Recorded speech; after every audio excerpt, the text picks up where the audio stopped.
terrorist detonated a bomb that killed and maimed large numbers of young people that were just out enjoying their evening. Now, in situations like that, we have highly trained, professional, armed police officers who have to take split-second decisions.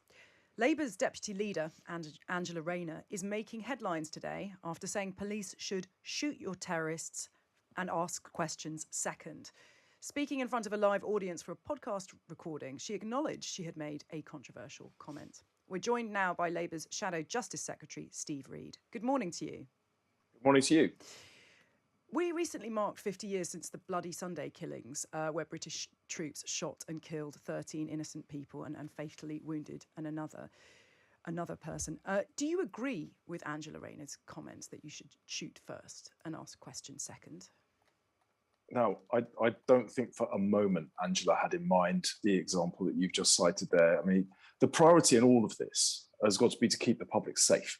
Now, remember that Angela Rayner is a Manchester MP, and it wasn't that long ago we saw those terrible scenes from the Manchester Arena and the Ariana Grande concert where a terrorist detonated a bomb that killed and maimed large numbers of young people that were just out enjoying their evening. Now, in situations like that, we have highly trained, professional, armed police officers who have to take split-second decisions about what to do if there is an active terrorist in front of them menacing people's lives. They are trained to take split-second decisions, and I think we have to give them the confidence to take the action as they see it necessary. Angela was talking there about active terrorists, not terrorist suspects, but always our priority should be to back up the security forces that are keeping us safe from something as dangerous as a suicide bomber or a terrorist attack.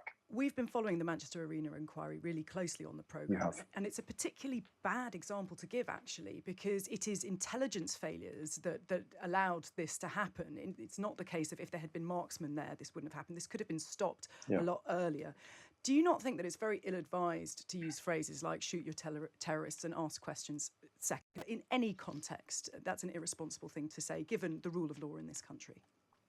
I mean, it's a very, very serious subject, but you could hear from the laughter in there. It was a relatively light-hearted podcast she was taking part in, and I wouldn't want to diminish the importance of getting policy right on these issues, but we have to back up the security services. I fully recognise what you're saying, incidentally, about the Manchester Arena and the failures of intelligence. But once we have situations. The Bataclan in Paris was another one, wasn't it? Where you've got armed terrorists, suicide bombers, menacing large numbers of people. The police have to take incredibly difficult decisions. And I think the last thing we want is politicians stopping them from doing what is necessary in their professional judgment to keep people safe. A very serious situation, as you say, and perhaps one in which there are no contexts where you can talk about it in a light-hearted and joking way.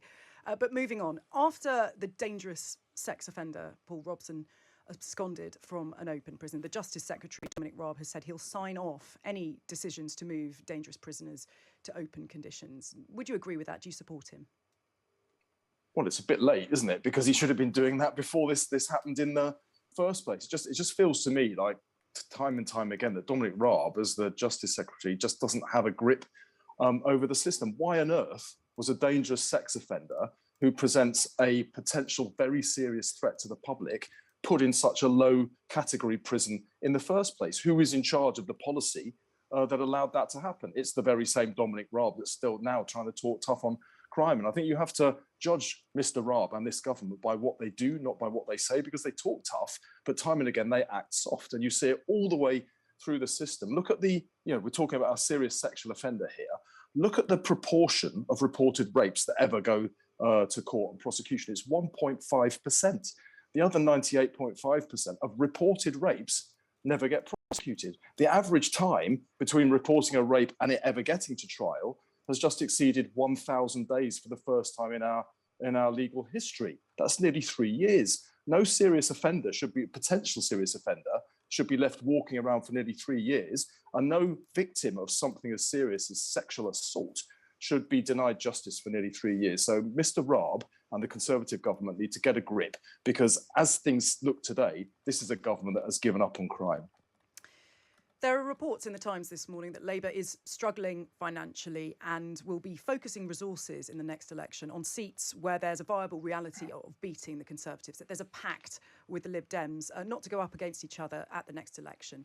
Is that giving voters a raw deal?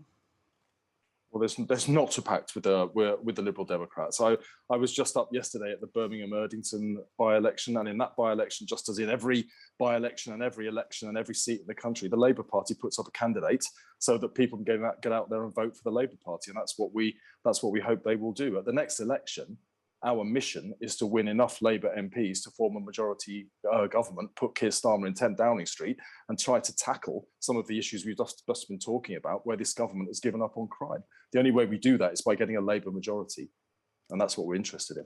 But if that is your mission, then surely it makes sense for you to concentrate your resources in the most sensible way, rather than in a scattergun way. If you're focused on getting all the seats that you can, does it not make financial sense to be focusing on where you can actually win? Well, all parties will focus their effort on the seats where they are more likely to win. All parties do that. It doesn't imply pacts with different parties, because the Liberal Democrats will do that, the Greens will do that, the Conservatives will do that, all parties do that. But the Labour Party puts up a candidate in every single seat, and we always will, because we want everyone everywhere to get the chance to vote for the Labour government that we hope will be able to take over after the next election and clear up the horrific mess the Conservative government has left us with. And finally, Steve Reid, you're MP for Croydon North, part of the country that's under a red warning. Do you think that London and the South East is adequately prepared for Storm Eunice? Well, we're going to find that out, aren't we, in the next few hours? I'm looking out the window now, and the storm's not here yet, but we all know that it's coming. We've had severe weather, extreme weather events in recent years, perhaps not as bad as what's coming right now, and there have been questions raised about whether the country's flood defences are adequate, why we're building so many homes on floodplains. I think with the storm heading this way within hours, this isn't the time for those discussions. There'll have plenty of time afterwards. Right now, I just hope everybody will follow the advice, keep themselves safe, stay indoors if you possibly can, and all of our fingers are crossed that the country, London, the whole of the country, will get through this safely. Labour's Steve Reid, the Shadow Justice Secretary, thank you so much for joining us this morning. My pleasure.